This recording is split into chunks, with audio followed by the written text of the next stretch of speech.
Welcome to Maitri media. ప్రభునామముల వందనాలండి. ఈరోజు దేవుని వాక్యము రేపటిని గురించి చింతించకుడి. మత్తయి సువార్త 6వ అధ్యాయము 34వ వచనం అండి.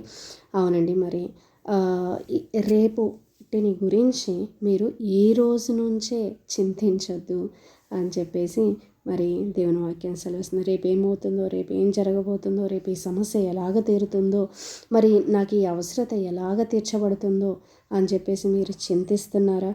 అయితే మరి దేవుని వాక్యం సెలవిస్తుందంటే రేపటిని గురించి చింతించకుడి. ఎందుకంటే మరి అన్యజనులైతే ఏమి తిందుమా, ఏమి త్రాగుదమా, ఏమి ధరించుకుందుమా అని చెప్పేసి వాళ్ళు చింతిస్తారంట అండి. ఇవన్నీ కూడా మీకు కావాలి అని చెప్పేసి మీ పరలోకపు తండ్రికి మరి తెలియనంటండి. కాబట్టి మొట్టమొదట మీరు ఆయన నీతిని, ఆయన రాజ్యమును మీరు వెతికినట్లయితే దేవుడు మీకు ఇవన్నీ కూడా అనుగ్రహిస్తారండి. అవునండి, మరి ఒక సహోదరి సాక్ష్యం చెప్తున్నారండి.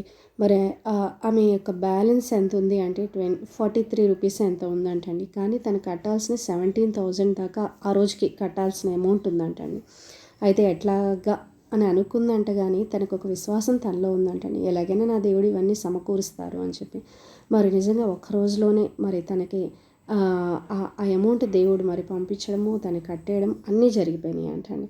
అవునండి, మరి మీ యొక్క భారం ఏదైతే ఉందో దాన్ని దేవుని మీద మరి ప్రభు మీద పెట్టండి. నీ భారం యెహోవా మీద మోపము, ఆయనే నిన్ను ఆదుకొనును అని చెప్పి మరి దేవుని వాక్యం సెలవిస్తుందండి. అవునండి, మన భారం ఎప్పుడైతే దేవుని మీద మోపుతామో దేవుడే మన యొక్క భారాలను మోస్తారండి. మరి మన యొక్క అవసరతలు అక్కర్లు ఆయన తీరుస్తారండి. మనం చింతించడం మూలాన ఒక మూరెడు కూడా ఎక్కువ చేసుకోలేమండి.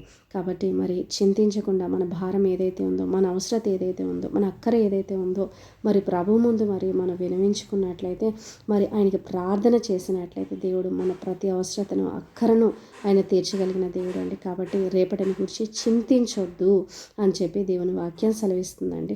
ఓకేనండి, చిన్న ప్రార్థన చేసుకుందామండి. ప్రభా దేవ పరిశుద్ధుడ గొప్ప మహాదేవుడ తండ్రి, సహాయం దయచేయండి నాయన. అవును దేవా తండ్రి, నాయన రేపటిని గురించి చింతించొద్దు అంటున్నారు ప్రభా. అందుని బట్టి వందనాలు ప్రభా. దేవా మరి నాయన దేవా తండ్రి నాయన యేసయ్య సహాయం దయచేయమని దేవని నడుచున్నానే. మా అవసరతలు, అక్కర్లు అన్నీ కూడా నాయన ప్రభా మీరు తీర్చగలిగిన దేవుడు తండ్రి. అందుని బట్టి వందనాలు చెల్లిస్తున్నానయ్యా. దేవా ఈ వాక్యం ఎవరైతే ఉంటున్నారో దేవా వారికి మీ ఆత్మ తోడుగా దయచేయండి నాయన. దేవా వారు చేయ పనులన్నింటిలో కూడా తండ్రి నాయన మీ ఆత్మ తోడుగా దయచేయండి నాయన ప్రభా. మీరే సహాయం చేయమని దేవని అడుగుచున్నానయ్యా. దేవా అలాగే తండ్రి నాయన ప్రభా యేసయ్య దేవా నా తండ్రి వారి ప్రయాణాలలో తండ్రి నాయన మీరే తోడుగుండి ప్రభా మీరే నడిపించండి ప్రభా. మీరే సహాయం దయచేయండి దేవా తండ్రి నాయన ప్రభా. మీరే కృప చూపించి దయ చూపించి తండ్రి నాయన ప్రభా ఈ దిన దీవెన ప్రభా మీరే దయచేయమని అడుగుచు చిన్న ప్రార్థన యేసయ్య అతి పరిశుద్ధమైన నామంలో అడుగుచున్నాను తండ్రి. ఆమేన్.